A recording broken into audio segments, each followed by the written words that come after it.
Giornata vicentina per il ministro della giustizia Andrea Orlando. Inizialmente il guardasigilli si è recato alla casa circondariale San Pio X dove ha inaugurato un nuovo padiglione. Nell'occasione il ministro ha detto che verranno presi provvedimenti per l'incremento del personale di polizia penitenziaria. Secondo momento al Tribunale della città berica dove c'è stata una riunione e davanti a Palazzo di Giustizia nel frattempo si è radunato un gruppo di correntisti e risparmiatori della Banca Popolare di Vicenza per chiedere un faccia a faccia con il ministro che però il rappresentante dell'esecutivo ha pensato bene di evitare. I soldi erano del papà,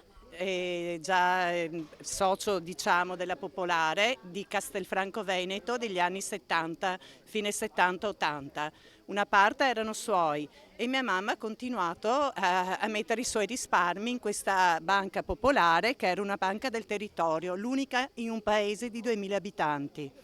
Sicché sono soldi veramente di una vita, di sacrifici messi là per il futuro, che adesso mia mamma è disabile e non ha più niente per pagare le rette,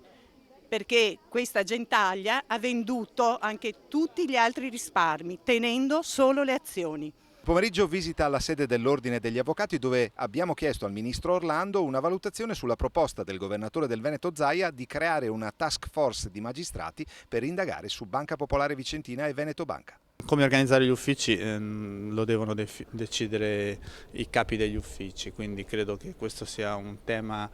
che dovranno affrontare in sede di Corte d'Appello e in sede di Tribunale. Quello che possiamo fare noi è dare i magistrati per consentire l'organizzazione di pool, perché è evidente che se le unità sono molto ridotte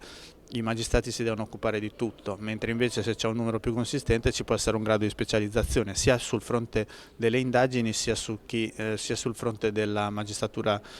giudicante. Tra l'altro il meccanismo che stiamo proponendo di revisione delle piante organiche prevede anche un numero significativo di magistrati che viene assegnato alla Procura Generale, alla Corte d'Appello, cioè al secondo grado, e che può essere applicato nei diversi tribunali del distretto quando questi tribunali vanno in difficoltà.